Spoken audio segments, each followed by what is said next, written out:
Alright, continuing down the old effects menu, we come up to distortion.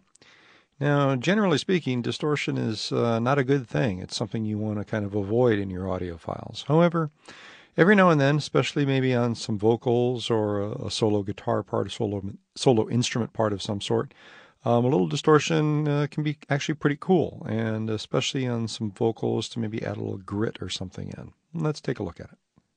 All right, we've got our VO file open here. Okay, here's some sample VO. Yep, there's that guy again. I'm getting a little sick of him personally. Let's go up to the distortion dialog here under the effects menu. And what we see is, let me go ahead and default it, is it's a kind of a visual graph based, and as we've seen in many of the plugins here, again, it's node based. We've got nodes that we can drag around.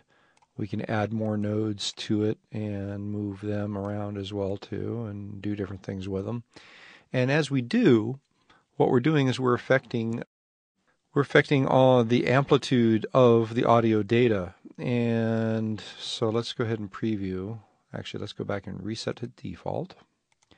Hit preview. Okay, here's some sample VO that I'm using. It's got the dry and wet effects within mixing capabilities like we've seen in a lot of other ones. I'm using just to illustrate some of the various cool effects within Soundforge 8. Okay, here's some sample VO that I'm using just to illustrate some of the various cool effects within Soundforge 8. Okay, here's some sample VO that I'm using just to illustrate some of the various cool effects within Soundforge 8. Okay, here's some sample VO that I'm using just to illustrate. So you can see that I have a lot of effect on the distortion by what I'm setting up here in the graph. Okay, here's additionally I can set the slew rate, which is kind of deals with here's some sample VO that I'm using kind of control of how the audio data changes over time.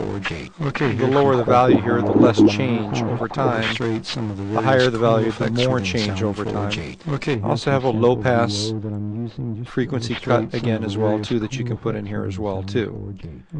Now you can do some cool things here with the graph polarity edit mode, which basically allows you to put it into different modes here. You can kind of flip it from negative to positive. You can mirror it. You can mirror the Y. You can mirror both and flip them around so you can see kind of the different effects you get. Okay, here's some sample VO with those things. There's also a bunch of really cool presets. You can do some very subtle things, just with like some subtle compression. Okay, here's some sample VO that I'm so it gives it just a little bit of an edge to it, a little bit of grittiness.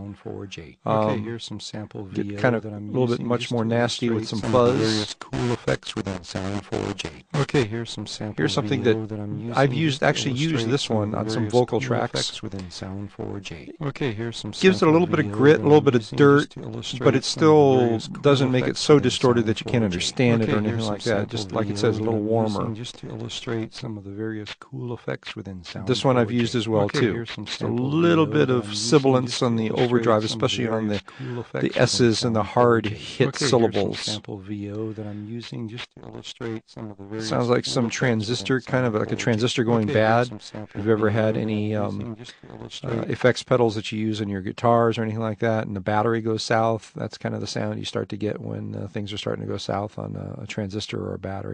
So there's some really cool presets in here as well too. Again, really specialized stuff, but it does have its application, and I have definitely used it on some songs.